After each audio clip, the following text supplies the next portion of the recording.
Man, I don't know what in the world is going on with this with this StreamYard stuff, man. I'm telling you.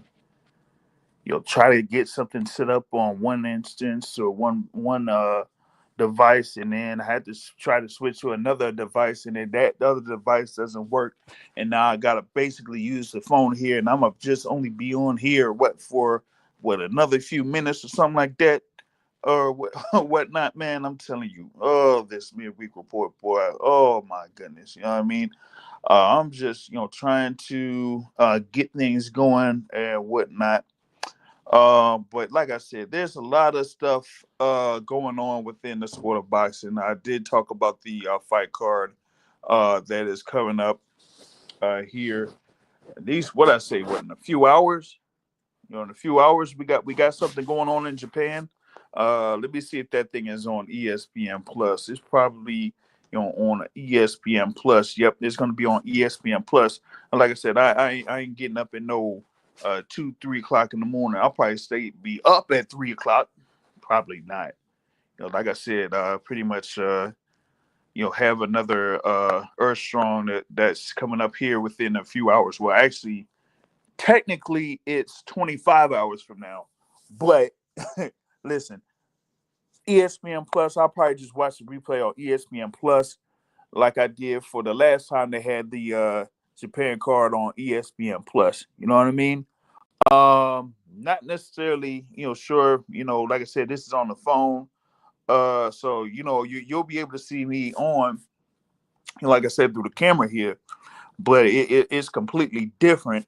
Like I said, when I had my laptop set up, right? So thing about it is that I pretty much had went on the fly here, getting out to Florida earlier today, and I thought for certain that I had brought one charger with me, but didn't. And I had like a whole bunch of them for this particular laptop. It didn't, and that has kind of like set me back here for a little bit because I had like another joint on here, but that camera says it's not working, which is crazy because I've never had that happen before. So that is why pretty much right now I am on the phone here doing things right. So with that being said, we got uh a bunch of a bunch of things scheduled on here coming up in the sport of boxing for this week. Starting with the fight cards here on the 13th, you're gonna have two two flyweight world title matchups happening, and the champions ain't fighting each other here. It's crazy, right? So you're gonna have Kenshiro Taraji in there against Seigo Akui for the WBC flyweight title, and you're gonna have Anthony Olaskuaga versus Hiroto Kayaguchi for the WBO flyweight title. Now you had Kenshiro Taraji there as they have what the nickname, the Amazing Boy or whatever he's called or something, right? But he's at 33 years old. Come on, how you had that nickname and you 33 years old? But this is someone who has kind of been floating around there in the uh, pound for pound rankings at the Boxing Source pound for pound rankings, but had just been kind of like put down below the top 10 of the pound for pound rankings, given what has happened with the number of the fighters that are on the pound for pound rankings here at this particular point. But you have there with Kenshiro Taraji. He's had a string of wins since 2021. He's been the WBC light flyweight champion, and now of course being the WBC flyweight champion. And this is actually his first defense of that WBC belt against Seigo Akui, right? And Seigo Akui, what did I say here? He's coming in with a record of 21 wins, 2 losses, and 1 draw. And he's been around there as far as like the what I say, like a contender, so to speak. Therefore, these belts here within that division. So now he's going up against Kenjiro Taraji here for the WBC flyweight title, and that is the main event there. Uh, I would say that, Taraji is one of the more popular fighters out there in Japan. Of course, you have Naoya Inoue, right? Uh, you have, of course, Tenshin Nasukawa, right? That was, part of the fight card there that also included Junto Nakatani, right? And if y'all check the channel here from a couple of weeks ago, going off of that fight card that included Junto Nakatani and Tenshin Nasukawa, I know that there are some folks that have been saying, hey, maybe we could have Naoya Inoue versus Junto Nakatani at 122. But I'm saying, hey, don't be surprised if there could be a possibility of Naoya Inoue versus Tenshin Nasukawa at 122. Now, that fight would be absolutely crazy. That would be a crazy bout. That would be a crazy bout right there. You know what I mean? But with that being said, we would have to see if either one of those fights materialize, because you got, Junto Nakatani that's there that holds one belt over at 118 and hasn't unified at 118. And you got, of course, with Naoya Inoue being the undisputed champion at 122, having a whole bunch of bouts there at 122, right? And if I'm not mistaken, they had just announced, therefore, Naoya Inoue to have that defense coming up. That's supposed to be Sunday, May 4th, right? The undisputed super bantamweight championships. There. When did I get this thing? Yeah, about an hour ago against Ramon Cardenas. And now I was told it was going to be Cardenas, right? But I just didn't, go ahead and release that earlier, right? But hey, so you're gonna have Naoya Inoue versus Ramon Cardenas May 4th at the T-Mobile Arena in Las Vegas. Now, hey, they said this thing is tickets go on sale on Friday at 1:00 p.m. Eastern time.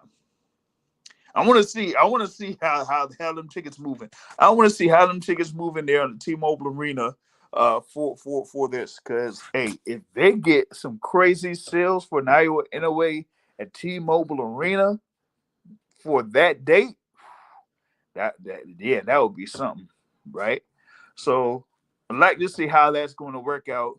Naoya Inoue versus Ramon Cardenas there with the defense of those undisputed super bantamweight titles, right? But back to what we were saying there with Kenshiro Taraji and Seigo Ikui, their main event over in Japan. You got that as the main event. You got Anthony Olascuaga versus Hiroto Kaiguchi there in the co-feature belt WBO flyweight title there.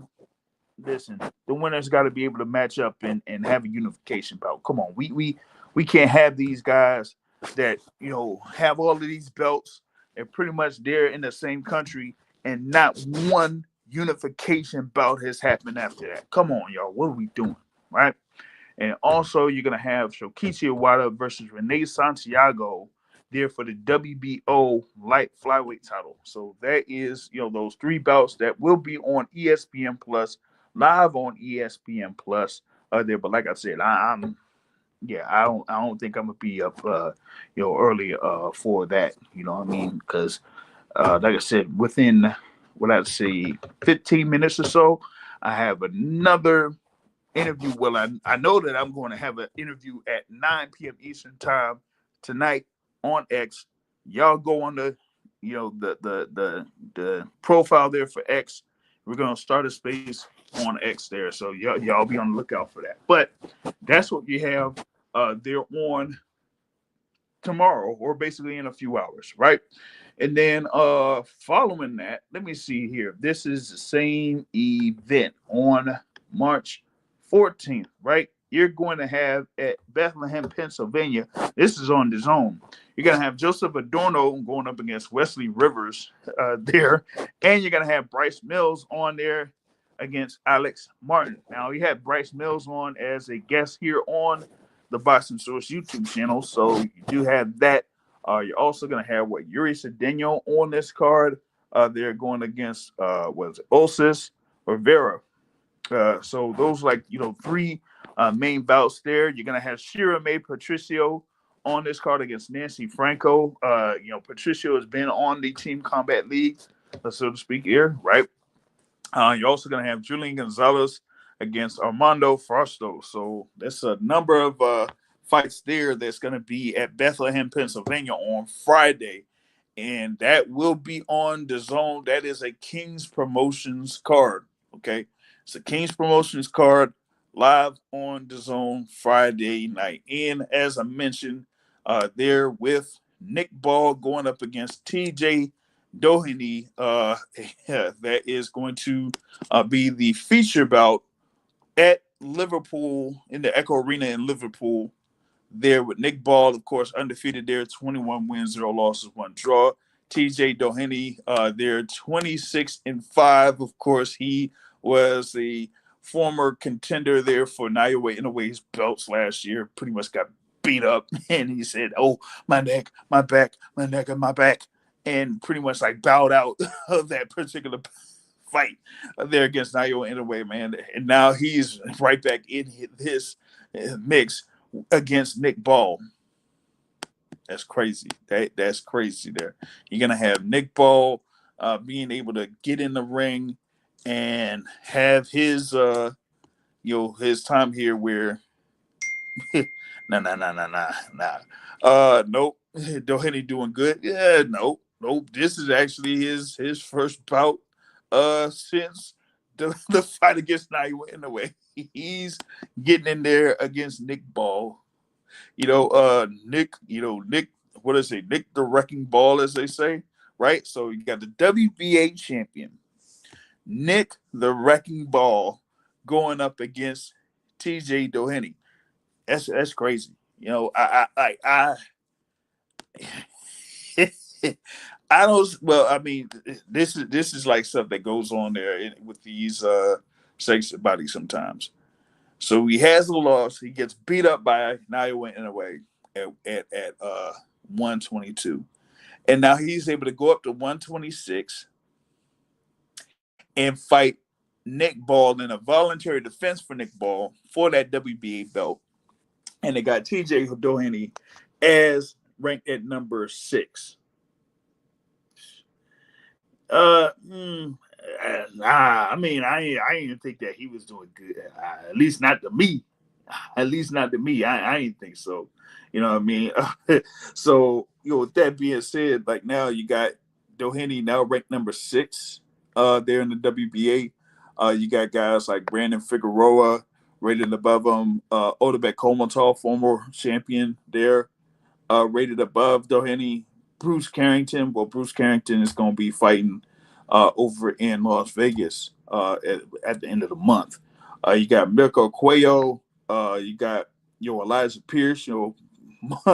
Frequent guest here on the Boxing Source channel that is rated above TJ Doheny. But hey, now you got Nick Ball here that is going to have this particular defense. Now with Elijah Pierce, if you were able to see our conversation, remember Elijah Pierce was also a contender there at 122, but as he mentioned, he's had those issues of trying to get himself to get down to 122 and not necessarily getting certain opportunities at 122.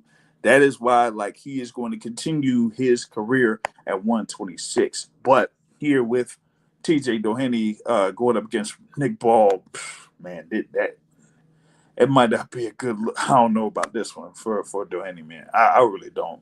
You're also going to have there with a local scrap with Andrew Kane versus Charlie Edwards. You're going to have multiple regional bantamweight titles on the line for that. You're going to have Yadier Herrera versus Jose Enriquez on there. Ayonet Baluta versus Brad Strand for the WBO European Super Bantamweight title. Yeah, man, I'm telling you. I know folks are talking about this whole thing with TKO boxing and them having one belt and that's it. But listen, in some cases, I feel that, what they're saying there, as far as these these multiple titles. It ain't necessarily the world title. It's absolutely insane. So that is what they have in for the card coming up. Yeah, Kane versus Edwards there. That should be a good scrap there between those two fighters. But Charlie Edwards, Lisa got him fairly high rated in the bantamweight division. So we got to see how that goes there on that front. And Andrew Kane is there at 13-1 for that upcoming matchup. So that's what they have there. It's going to be on BT Sport for the United Kingdom. And as I was mentioning there in the previous thing, where you have on the schedule here for Matchroom Boxing, you're going to have Austin Emma Williams there versus Patrice Volny. I feel like that's going to be a really good matchup. I feel like that's going to be a good little scrap between those two. So I'm like, hey, why that's going to be a good main event there. Like I was mentioning before with Emma Williams, he had that bout with his first loss, being stopped there by Hamza Shiraz, then getting back into the ring there months later against Garrido in Philadelphia. There on the Matchroom card there, of course, it featured Jerron Boots in his versus Karen Chikazian, right? And he was able to get the TKO victory on that. Now he's back at it, going up against Patrice Volny. I think that's going to be a really interesting bout there within that division. I want to see if they have both of these guys ranked at the very least in the WBA. Let's see, within the middleweight division. I'm going to check. Okay, you got Emma Williams currently ranked number 7 in the WBA. Okay. Hey, like I said, I mean, this is going to be really key for him to stay there within the contentions of competing for maybe an interim title or a regional title later on down the line. We got to go ahead and see. Now, I know we have the rankings on the boxingsource.net. Just had to make sure that they're properly updated. But yeah, you got like Emma Williams there floating around like number 9 in the WBC. Number 9 in the IBF, although I think the IBF recently updated their rankings, so I have to verify that one. I think they recently did update their rankings. Actually, they did as of March 10th, and so that's where they have Emma Williams there at number 9 in the IBF. So I say, for him to, stay there within those rankings in the middleweight division, he has to get this win here against Patrice Volny. And then probably down the line get matched up with, they got like Shane Mosley Jr. at number 4 in the IBF for middleweight, but is Shane Mosley Jr. going to stay at middleweight? I don't know. So that's what they have there as far as like the feature bout, as I mentioned there with Emma Williams versus Patrice Volny. You got Edgar Berlanga versus Jonathan Gonzalez Ortiz. That's for the NABO super middleweight title. Edgar Berlanga, of course, coming off of his loss to Canelo Alvarez. I think there's been some news as far as like, could this be his last bout under the current contract with Matchroom Boxing? I don't know. I'm going to see if I can make it into the press conference tomorrow.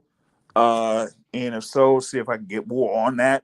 But going up against Jonathan Gonzalez Ortiz, who has a record of 20 wins, 0 losses, 1 draw, 16 wins by way of knockout, coming from San Juan, Puerto Rico.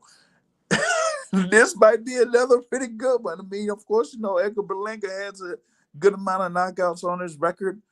Jonathan Gonzalez Ortiz, 20 wins, 16 wins by way of knockout. Hey, listen, I don't know, man. Somebody might be getting knocked out. And hey, this is a guy that was able to have his last bout in the same venue last June, where he got a knockout win over Edward Diaz, right? So, hey, I don't know, maybe he could, get some more success here on this bout against Edgar Berlanga. Hey, I think this is gonna be a really good one, man.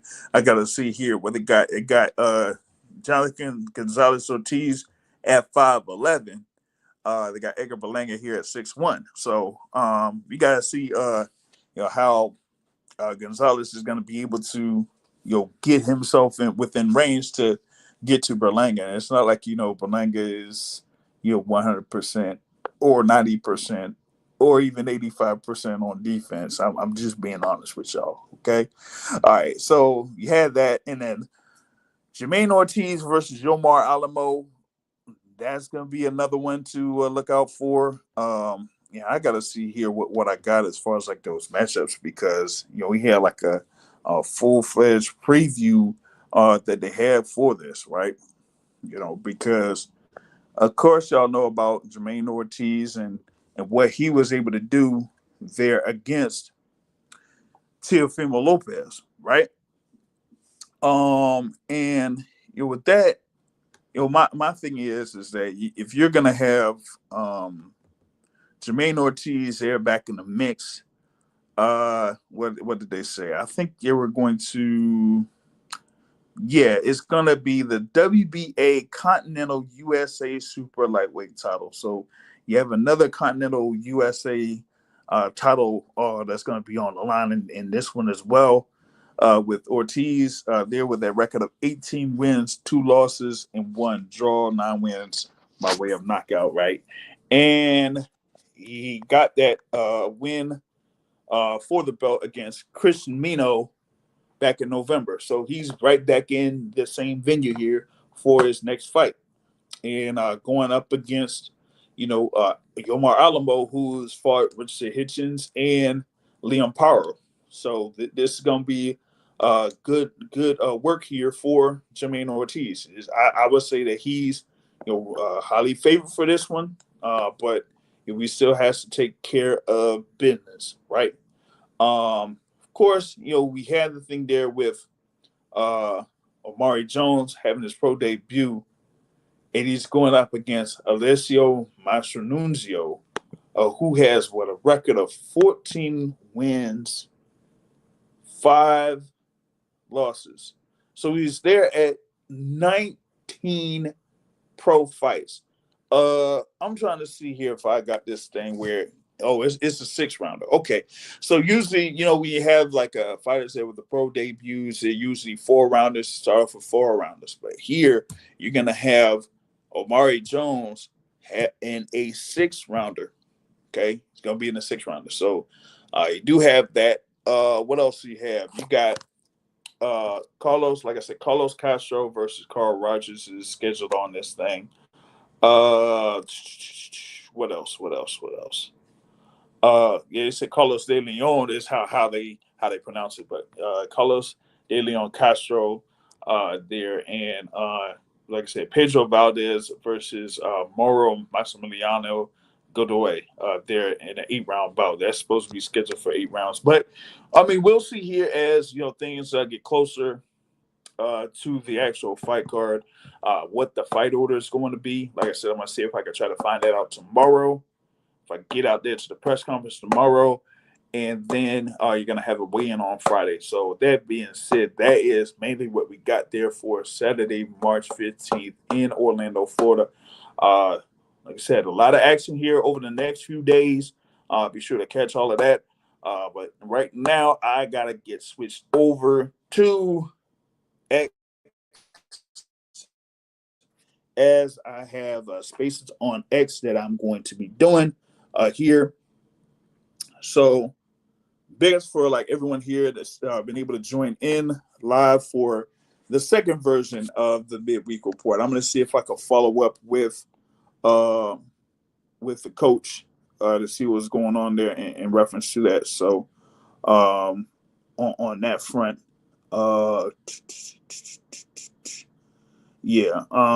so we got to see what's going on that front and things like that. Yeah, I don't watch that. So yeah, if you're not on it, I feel you sometimes. Sometimes that could get really, really crazy on there. So, but with this one, I'm supposed to have Brooklyn Barwick on through the spaces here in a few minutes. So that's what I'll have. I will, like I said, I'll see if I can follow up with Coach there and see what's going on, because like I said, we had it scheduled for today, but he wasn't able to join in here with Coach Dewey Cooper. So we'll see if we could have it rescheduled for that, and see if I can get him on at a later date. But again, thanks for joining in here on the YouTube channel, and we'll catch y'all later. Peace out.